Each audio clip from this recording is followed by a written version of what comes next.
Welcome to Choosing Adoption. I'm Donna Pope, and this podcast supports expectant parents considering adoption and birth parents after placement. Through real stories and guidance shared with clarity, faith, and compassion, we will connect you with others who offer their insights and experiences that will empower you and provide you support. Welcome back to Choosing Adoption. We're here with Jonessa, and we're so glad to have you here. Jonessa, tell us a little bit about you. I am currently 28 years old. I'm Native American. I live in Arizona. Tell us about when you found out you were pregnant, and what made you decide to do an adoption. The birth father and I were happy with the news that I was, but our circumstances weren't lining up with keeping our child, but we settled on adoption because we both felt like although we weren't able to keep our child together, then we both know in our hearts that the child deserved to go to a family that would love him even more. You didn't consider abortion at all? No. That wasn't in consideration. And so you decided we can't parent, so we're going to do an adoption. So how did you go about deciding who to work with? Well, at the time, I was working night shift, and as a Native American, we believe in little signs. So it was just like a random night where I needed to go to the clinic, and it was just myself, of course.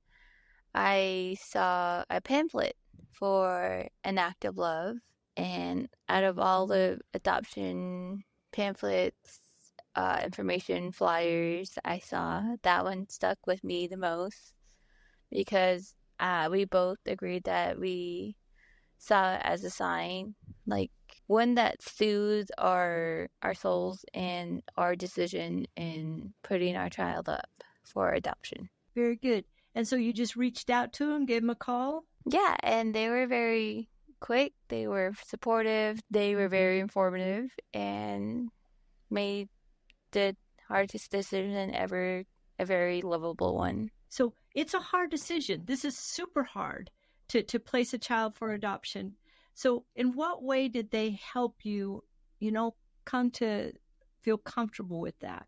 Well, the process itself was very hard, but they were very open with everything. They let me read testimonies of other adoptive parents, and like they gave me more information when I asked questions. It just felt I felt the support that I lacked from my tribe and the birth father, and it was just everything just clicked inside, and with the agency, it just felt like home.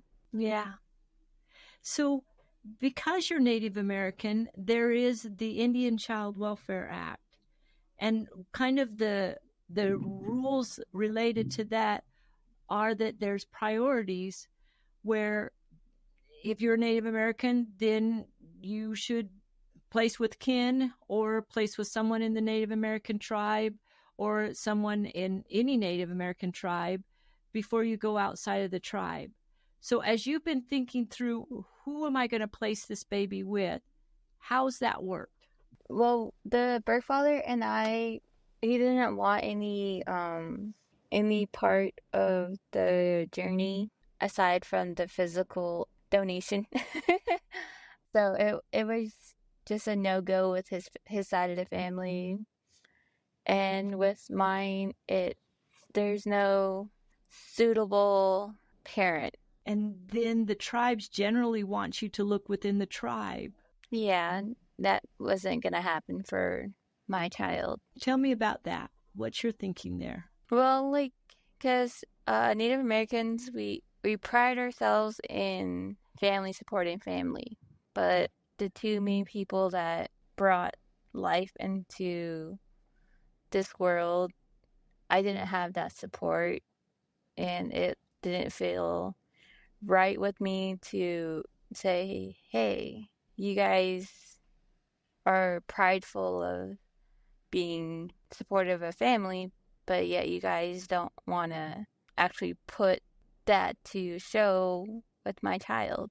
And although the tribe constantly asks for like a verification or information, it was just way too much for my emotions and the health of my little one. It was just too much. So, have you chosen an adoptive family? I Yes, I have, and that part sticks out the most to me. Well, I got to meet them. I got to get to know them for a few days, and it was just the best experience I've had since finding out I was pregnant. And with me, it just resonated. Like it was a really beautiful experience for me. When I look back at it now, they're the best choice I made so far. You know, in these difficult situations like you have found yourself in, it's so many things that are hard and that are painful, that relationship you have with your adoptive family, it's the bright light. It's the light. It's something that brings joy. I think that's so key to any adoption, is finding that right family, because then you feel their joy, and even amidst your sadness and the struggle you're going through, you feel their happiness, and it can help yours. Yeah.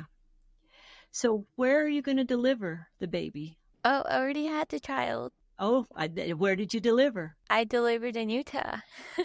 Okay. And now you're back in Arizona? Yes. So why did you decide to go to Utah rather than staying there in Arizona? I didn't feel comfortable with the ICWA, with the whole, since you're Native American, you have to at least try.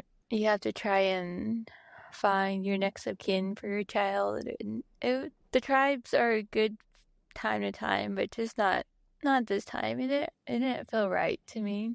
Would you agree that you, Jonessa, are smart enough and should have the right to make that choice and have that right to go wherever it is that you feel like you can get the support and help that you need?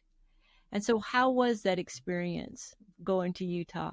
It was good. I felt supportive, and every minute I was there, I felt loved. I felt my child was right where he needed to be at the time. And do you have a relationship with the family now? And is that good? Yes, it's amazing. They send you pictures and tell you how he's doing. Yes, he's the little light. He's our little light. Yeah. No, he is. No, that's wonderful. Jonessa, I'm going to ask you the same question that I asked Kennedy. If you had to give advice, and I'm going to ask you to even ask it for Native American women. So give advice that you would to Native American women and also to any women that find themselves in the situation you did. My advice would be take a deep breath, give yourself a hug, and just remind yourself that the decision is hard, but you know yourself that it's the best you can do, and it's okay. And support is always there.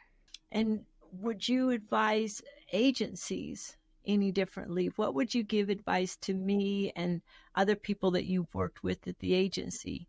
How would you advise them on how they could make this situation a little bit easier for you? Not a thing. You guys are amazing. You guys give the best hugs, so maybe more hugs. More hugs. But even in listening to your story, it's very clear that the highlight of your story was the relationship you had with that adoptive family. Am I right on that? Yes. and knowing that they're going to be good to your son and they're going to raise your son and they're going to maintain a relationship with you, that's what really matters. Yes, it does. Jonessa, thank you so much for being with us and sharing your story. Thank you for having me here.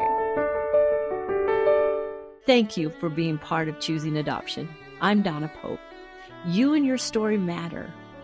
Visit choosingadoption.com to find resources, community, and encouragement for your unique journey. You are not alone. We are in this with you.